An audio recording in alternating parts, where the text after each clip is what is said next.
Jadi kita ulas saja yang berikutnya, ini memulai ekspor ya. Ada yang namanya, tadi ada pertanyaan, kalau kerjasama itu yang bagaimana nih? Saya akan lewat, ini ekspor langsung, ada ekspor barang, jasa, sebagainya. Ada, oke, macam-macam ekspor. Oke.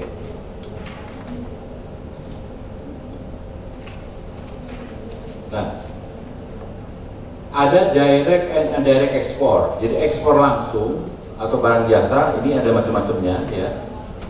Ada yang namanya subkontrak. Jadi subkontrak itu memudahkan suatu. Jadi kita ada di luar negeri, tapi kita yang produksi dalam negeri itu subkontrak. Jadi pabriknya dibuatin di sini dan sebagainya, tapi untuk keluar itu juga ekspor ya. Banyak kan Adidas ada di Indonesia dan sebagainya. Ini subkontrak. Jadi kalau misalkan kita banyak dari pihak luar negeri kerjasama dengan kita, banyak yang minta. Tapi biasanya perusahaan-perusahaan besar. Ada juga perusahaan-perusahaan. Kalau di Makassar ada perusahaan Jepang yang udah subkontraknya dengan ikan ya, dia ikan tuna. Ya.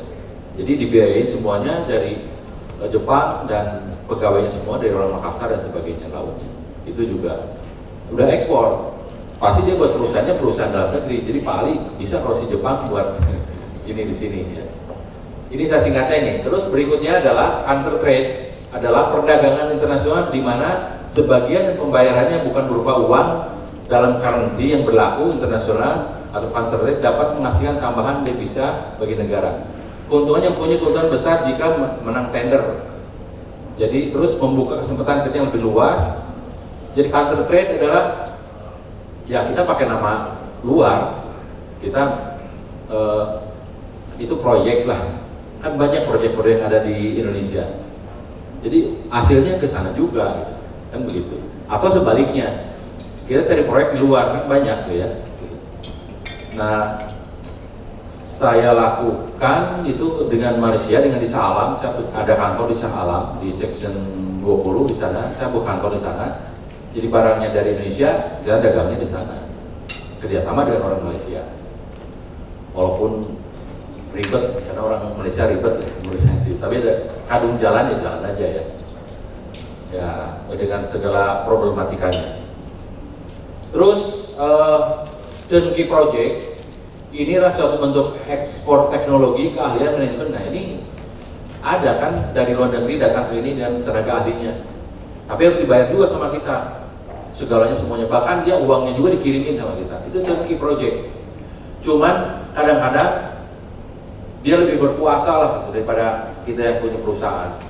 Dia kirimin orang, kadang-kadang dia kirim uangnya juga, tapi dia semaunya dia. Gitu. Padahal kita yang lebih tahu. Ini biasa dapat project-project juga. Ya. Dalam bentuk project apa? Misalnya project yang macam-macam. Ada project kemanusiaan, ya. Ada juga project untuk produk. Jadi mesti begini ngatur dan sebagainya. Ya. Bahkan tanah Indonesia beda dengan tanah sana. Jepang dan Indonesia beberapa kali kerjasama, diantaranya penanaman bobo, terus kabocha, ya, kayak apa ya? Kabocha itu kayak terongnya sana gitu ya. Nah, untungnya orang Jepang nggak begitu rewel lah. Gitu. Ada ya dari Amerika atau ini Eropa rewel sekali. Ini turnkey.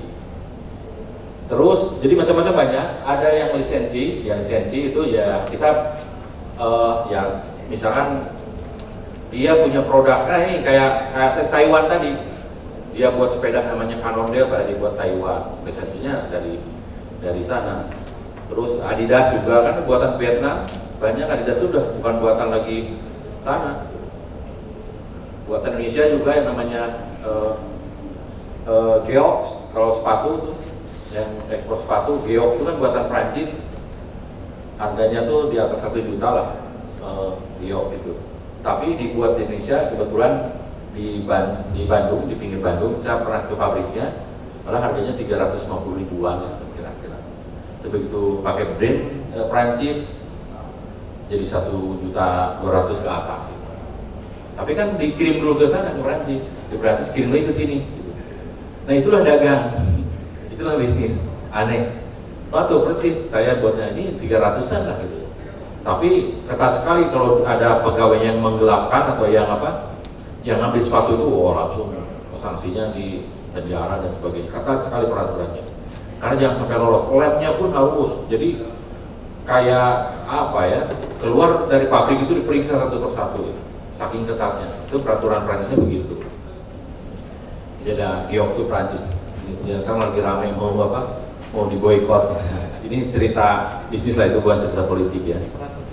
Itu yang namanya lisensi ya. Terus ada franchising, biasa itu franchise itu kayak di sini udah banyak. McD itu franchise itu ya. Bisa dengan Amerika dan sebagainya. KFC itu benar franchise dan sebagainya. Ini biasa ya. Jadi kita punya modal berapa, nanti ada supervisi dan sebagainya. Kalau bisnis pemula, franchising jauh lebih aman. Nah, franchise dari mana ya? Ya banyak yang franchise, banyaknya yang restoran-restoran banyak yang franchise ya.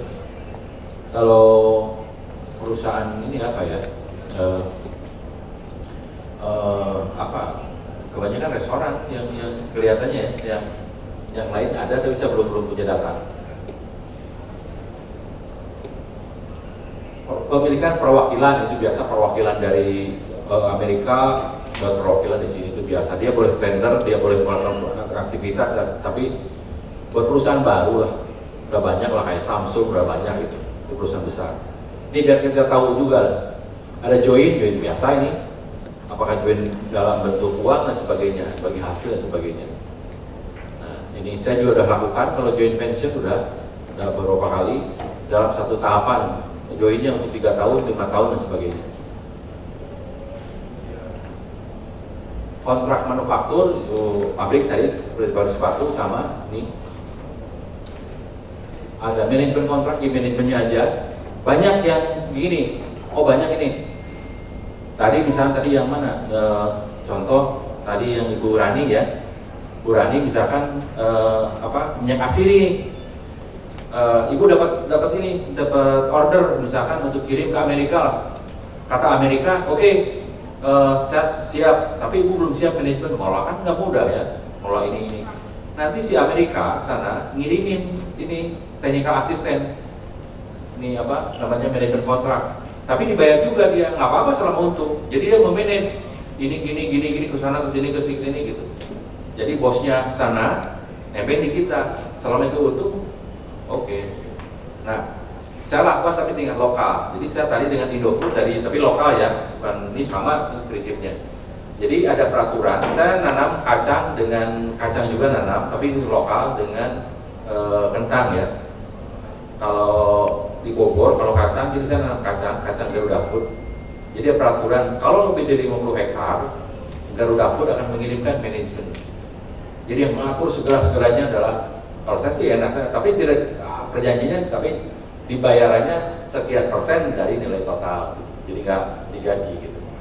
Jadi kalau produksi rendah ya dia nggak dapat juga. Dan Garuda Food juga ada namanya technical assistant dari Indofood juga begitu.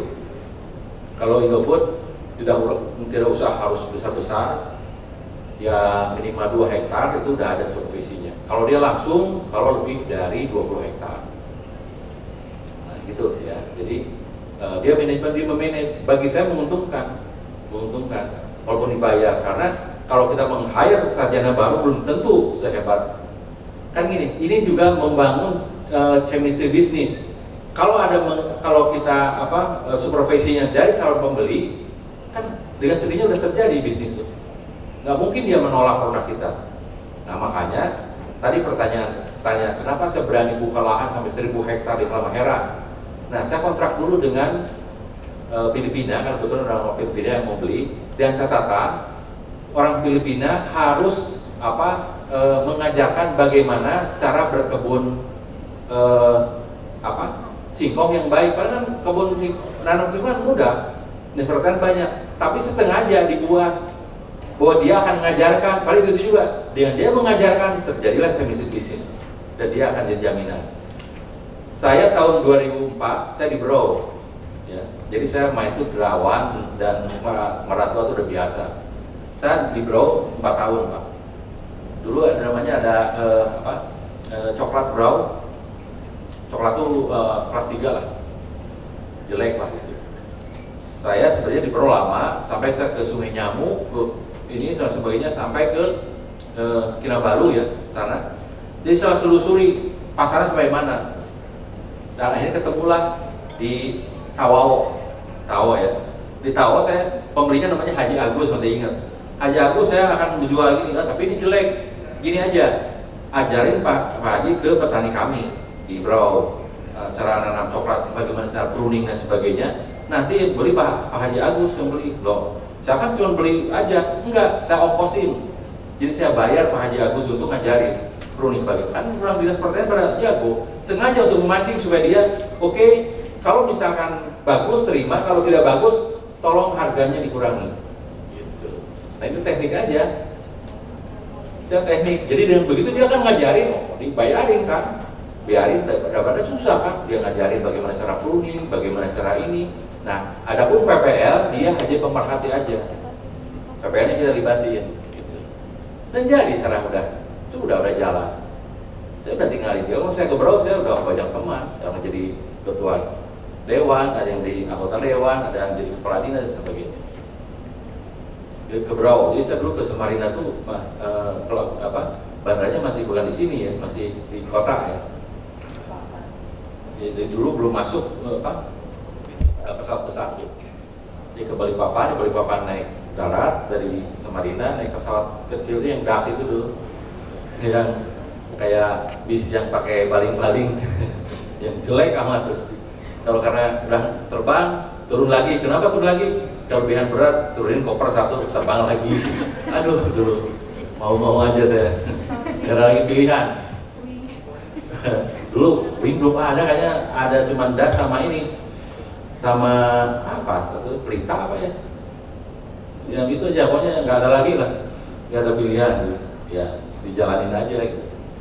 Sampai gordengnya pakai gordeng bekas gitu. Seru lah dulu. Jadi saya lama 4 tahun di Brau ya, di Tanjung Redep. Nginepnya dulu masih bupatinya Pak Makmur ya, kalau yang ingat ya. Sekarang karena corona ya kemarin. Saya juga baca di koran, di media kalau meninggal. Sudah lama nggak sih Bro? Oke, jadi 10 langkah strategi ada keputusan manajemen apapun sebelum kita ekspor. Yakinkan dulu bahwa kita itu benar nggak ekspor tadi, persiapan suplainya gimana, manajemen gimana, orangnya gimana, sebagainya. Ya. 10 langkah itu bisa dibaca, saya akan coba aja. Tentukan komoditi ekspor apa? Apakah sebagian, apakah semua dari kita, apakah kita kerjasama dengan petani dan sebagainya. Itu perhatikan dan sedetail-detailnya. Karena itu oke, kita jago di lokal, belum tentu jago di interlokal. Ya. Gitu. Jadi kayak Bu Rani tadi ke Subang. Nah, di Subang itu ada perlakuan lagi enggak? Jangan-jangan ada perlakuan, jadi begitu ekspor, beda.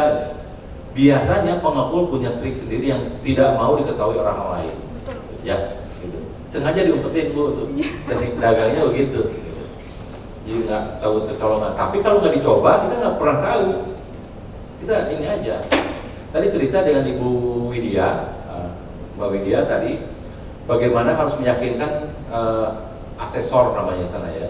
Jadi saya dengan Kananda juga dikunjung berkali-kali ke workshop misalnya, karena saya ada pabrik seorang pengemasan untuk print dan sebagainya, untuk sorting dan sebagainya. Itu rewelnya minta ampun, dia pesawatnya minta diganti ya, hotelnya yang harus berbintang 5, jalan-jalan harus disediakan, wah, terus dibayar juga berapa? Sekali datang tuh antara 100 sampai 150 juta lah. Hanya 1 orang gitu dari Amerika. Dia rewel ini karena harus ditembok nih, nggak boleh. Kan ini makanan nggak boleh.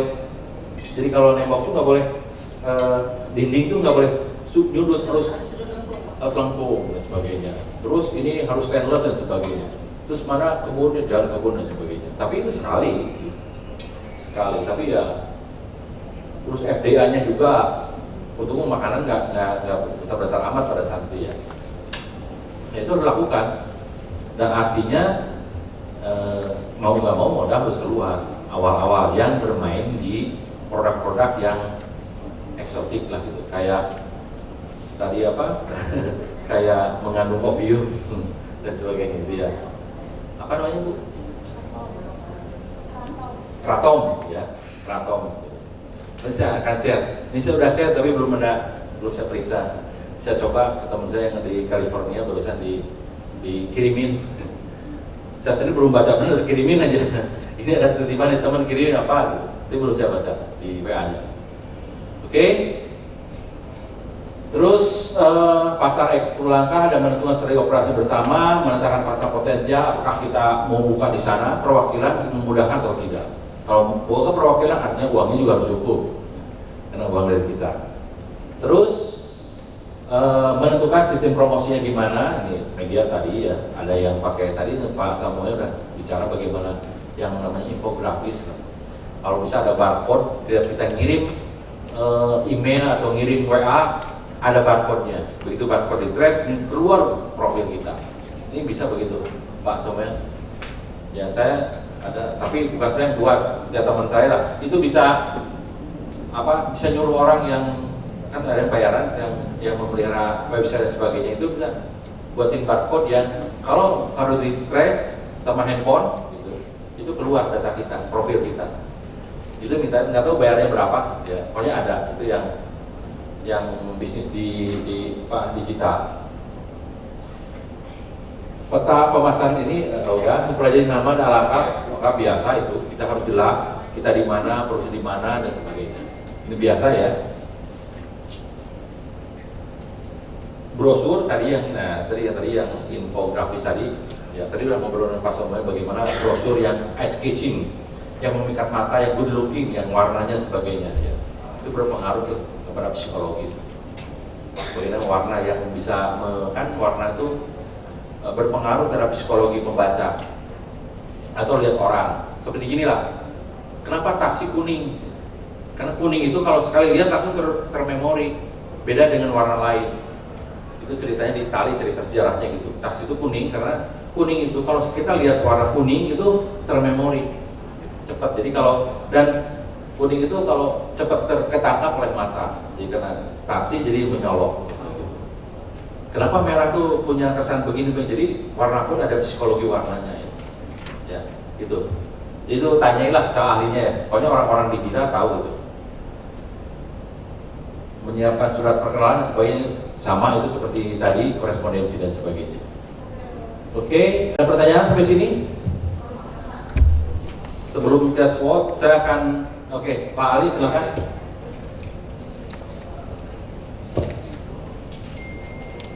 Ya, kalau dengan pengalaman Bapak tadi kan banyak sekali Pak kerjasama yang telah Bapak lakukan. Nah, trik kita dalam menjaga kerjasama itu pasti kita kan ketemu dengan MOU Pak ya. Ya. MOU itu yang baik itu apakah kita yang membuatnya terlebih dahulu, apakah dari pihak mereka. Kemudian di dalam isi MOU itu perlukah kita masukkan istilah sampai pidana perdata gitu Pak? Perlu nggak pakai istilahnya? Terima kasih. Ya, masih Pak Ali. Itu bisa duluan. Biasanya kita minta draft, saling minta biasanya, saling intip. Itu biasa, misalnya minta contoh draft MOU-nya gimana sih? Kita minta ke sana. Kadang-kadang bisa juga minta. Itu saling lirik sebenarnya. Itu minta. Jadi itu tanda kutip termasuk bahasa basinya juga ya. Kita buat aja draft dari kita. Masalah lengkap tidak lengkap nggak ada masalah. Sebenarnya dia mau ngintip aja. Nanti MOU itu nanti lagi itu kita ngirim, dia ngirim, kita cari jalan tengah. Jadi MOU itu tidak sekaligus jadi ya. Kita kirim lagi kirim, mungkin 10 kali korespondensi baru deal. Itu jadi nggak ada masalah itu. Jadi Pak Ali buat aja MOU berdasarkan menurut Pak Ali enak. Gitu. Nanti saling koreksi. Kita juga minta di sana. Gitu. Kita kirimin draft email misalkan, kita pelajari dan sebagainya. Itu satu. Kedua, memang secara hukum bagaimanapun juga harus ada namanya adendum, bukan adendum ya, pasal yang mengatakan bahwa jika ini kita perlu ada sanksi-sanksi, ada perdata dan pidana. Memang harus ada dalam perjanjian. Terus di situ ada addendum, jika hal yang tidak tercantum akan ditambahkan pasal berikut. Tapi insinya, jadi gini, bedanya MOU dengan kontrak, Pak. Ya, gini. Sebelum kontrak itu MOU itu sebenarnya belum sampai ke pidana-pidana gitu. MOU itu adalah kesepakatan, memorandum of understanding, kesepakatan bahwa kita mau kerjasama sampai kapan. Jadi MOU itu berlaku seumur hidup sebelum kontrak. Jadi buat MOU dulu bahwa kita kerjasama, akan Bapak menyediakan misalkan batik misalkan ya, di sana akan sebagai pedagang menjual dan sebagainya, itu kerjasama demi melestarikan budaya dan sebagainya. Jadi lebih idealis lah itu MOU. Jadi sebelum melakukan kontrak sebaiknya MOU dulu. Jadi ada kesepakatan kesepakatan batin gitu bahwa kita akan kerjasama dalam bentuk bisnis demi mengembangkan UKM dan sebagainya.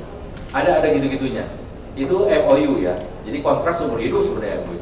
Kedua, setelah MOU, berdasarkan MOU yang ditandatangani oleh sama sekian, itu buat kontrak jual beli namanya. Ya kontrak itu baru tadi ya namanya perdata, pidana dan sebagainya gitu. Nah kalau begitu biasanya kita tidak terikat hanya sekedar dagang, tapi udah ada ikatan emosional. Karena di bisnis itu tidak harus objektif, tidak harus selalu objektif. Karena bisnis yang efektif kan ketika subjektif. Kalau saya senang ke Pak Ali ya saya beli ke apa, siapa yang ngelarang? Padahal Pak Ali mahal, biarin uang saya kan gitu. Itulah bisnis. Kalau saya suka, makanya suka ke Pak Ali. Karena kenapa suka ke Pak Ali? Karena mahal, enak Pak Ali, gampang dicerewetinya, dan saya bebas memarahi dia. Dan dia tidak marah, itu seneng. Kan uang saya, Pak Ali ini jelek nih. Oh, batiknya misalnya, kalau batik ini harusnya begini nih. Oh iya, saya akan pelajari. Padahal berikutnya itu juga, tapi saya puas. Ya sudah, jalan. Gitu, itu bisnis. Bisnis tidak harus objektif. Objek itu harus keniscayaan, kualitas, kesepakatan harus, tapi ujungnya subjektif. Kalau saya suka, ya itu biarin mahal juga. Itulah bisnis. Makanya ada orang-orang ada kartel dan sebagainya. Itulah untuk membangun itu. Nggak apa-apa. Pak Ali untungnya besar. Kalau Pak Ali untungnya besar, terus dia jadi kaya raya juga, saya seneng. Emang salah gitu. Tapi cepat kayanya dong karena untungnya besar, ya nggak apa-apa, kan gitu. Nah itulah subjektivitas dalam bisnis. Makanya bisnis itu makanya disebut silaturahmi. Semakin banyak silaturahmi itu membuka rezeki kita. Di situ ya silaturahmi. Semakin kita banyak ketemu, semakin bagus. Dan bertemu itu tatap muka dulu adalah bentuk komunikasi yang tidak tertandingi oleh teknologi apapun. Mau ada video call, mau ada apa dan sebagainya, tetap bertemu begini adalah jauh lebih efektif, jauh lebih hebat daripada teknologi apapun. Karena bisa membaca aura yang suka yang ahli pun tidak ahli. Saya lihat Burani begini-begini udah terbayang. Kok bisnis itu ada naluri ya? Ada naluri bahwa ini bisa aja kerjasama, ini enggak, ini setengah, ini belum dan sebagainya. Nanti terlatih. Nah biasanya saya ada materi namanya PSC, Personality Entrepreneur Character. Jadi kalau saya dengan Burani bisa kerjasama enggak? Enggak. Tapi dalam bentuk ini. Ini ketahuan teorinya ya, ketahuan. Pak Ali kalau kerjasama dengan siapa? Ketahuan grafiknya dengan sini. Ada alatnya. Saya belajar dari Filipina di situ. Ada Edward Canela, dia ahli, dia psikolog juga. Dia entrepreneur dan saya belajar dari langsung pembuat CV internasional. Jadi saya salah satu muridnya. Ya udah ketahuan ini duitnya sekian, ini duitnya tahu. Tapi ya nanti feeling. Kalau di situ feeling. Kalau di teori terus di matematika nggak beres-beres. Gitu.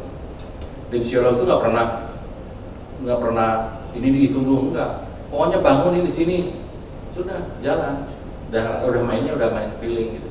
Nanti juga begitu Bapak Ibu sekalian, kalau udah jalan nanti naluri yang berbicara. Maksudnya dengan inilah kerjasamanya. Tapi ini nggak bisa apa-apa, tapi ini kayaknya untungnya besar. Itulah ritme bisnisnya aneh-aneh. Ketika orang ini saya hentikan, nah gini, saya contoh. Bisnisnya macam-macam Pak. Kalau saya fokus satu bisnis itu gagal misalnya saya fokus di bidang tadi satu perusahaan yang GDS, yang lain gagal. Jadi saya tuh harus ada pertanian Pak. Tuh. Jadi saya punya lahan pertanian di mau rugi, mau untung harus pelihara pertanian ini. Saya ada di Pangalengan. Jadi kalau saya, pertanian gagal terus nih, ya anggap aja mesti lagi nggak nanam, saya nggak nanam. Tapi saya hentikan tuh pertanian yang di Pangalengan. Saya hentikan karena rugi terus, pertanian nipu aja terus kerjaannya. Begitu selesaikan, yang lain berhenti bisnis saya. Begitu saya jalani lagi, biarin lah, hitung-hitung sodako, jalan lagi, yang lain jalan lagi bisnisnya. Itu bisa, pokoknya ada dalam bisnis itu, makanya seni nggak ada dalam teorinya. Nanti Ibu akan ketemu. Saya itu cocoknya kalau jadi koordinator. Ketika saya terjun, berantakan. Nih, saya bukan nih, saya nanam kentang berapa Bu? 160 hektar. Yang punya PTP 8. 1 hektar kentang itu kira-kira biayanya 80 juta. Kaliin aja 120 hektar, 160 hektar. Biayanya dari bank ke saya.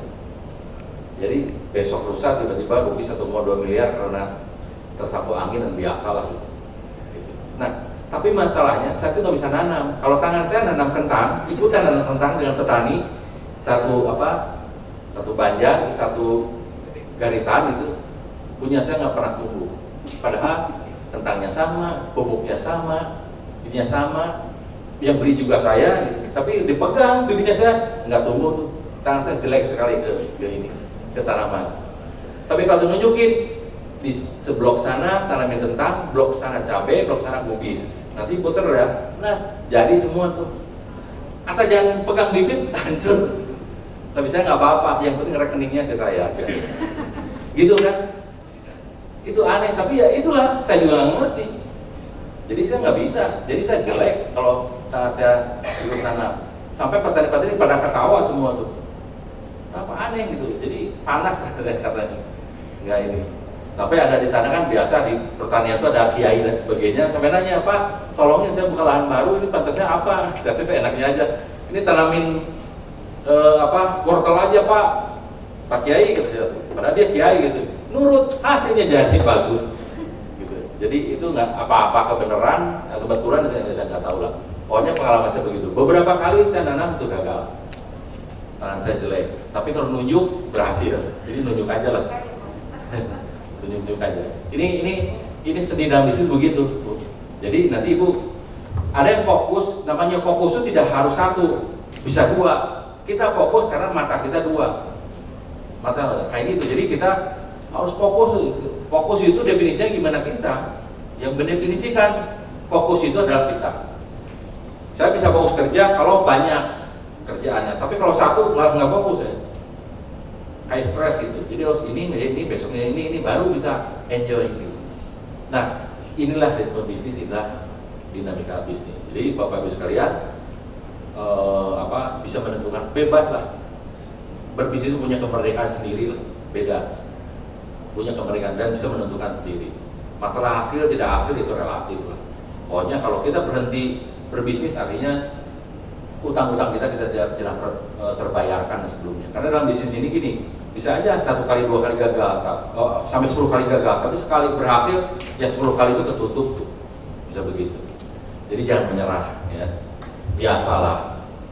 Besok pakai mobil, pulang pakai angkot, biasalah. Yang penting manajemen perasaan kita ditata itu. Jadi udah biasa. Saya tiba-tiba gagal, udah biasa. Ditipuin sering. Padahal kan kalau keledai itu hanya masuk ke lubang yang sama, hanya keledai. Kalau saya lubang yang sama berkali-kali lebih dari keledai kayaknya saya tuh. Ditipu ini, kemarin ditipu ini, tipu lagi. Kok nggak kapok-kapok? Yang penting kita tidak pernah berhenti berbuat baik, gitu aja. Ya udah, biarin aja ditipu. Dan biasa juga menipu tidak barokah atau gimana ya. Tapi ya penting jalan. Yang penting saya masih bisa hidup, di sini saya jalan gitu. Gimana? Katanya kalau bisnis itu harus tegaan dan sebagainya. Saya terus nggak tegaan. Makanya ditipu itu, ya biarin aja lah. Yang penting saya happy aja. Nah gitu. Jadi itulah kemerdekaan berbisnis. Jadi jangan khawatir dan sebagainya, jalan.